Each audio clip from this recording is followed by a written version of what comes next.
Māma teica, ka sūds. Sveiki, mans vārds ir Viktors Guntovskis. Es šodien esmu EHR Latviešu hitos pastāstīt par savu dziesmu Dārznieks, kura ir izvirzīta nominācijā Gada hits. Kurš no mums būs dārznieks mūsu dārziņā?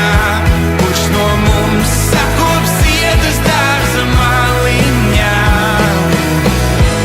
Tas vienkārši tas nebija gluži tā, ka kaut kāds ļoti ilgs projekts, tas viss atnāca tā, šitā.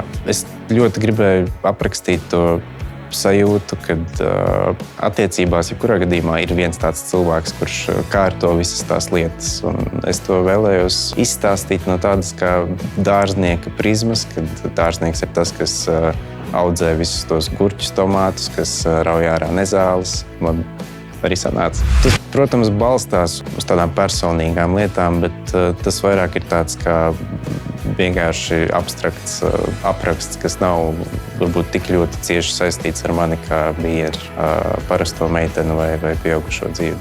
Māma teica, ka sūds no sākuma vismaz pirms mēs izlaidām, bet bišķiņ ilgāk paklausoties, es vismaz ļoti ceru, ka viņi ir izmainījusi savas domas par dziesmu. Es nezinu, es ļoti gribētu, es, protams, nezinu, kādā paralēlā pasaulē ir jāatrodās, bet tāds ideālākais cilvēks, ko es redzu gan dārzniekā, gan vispār kaut kā sadarbības veids, ir Fiņķis. Balso par manu dziesmu Dārznieks EHR.FM vai EHR aplikācijā. EHR Latviešu hiti meklē Gada hitu kopā ar Lido.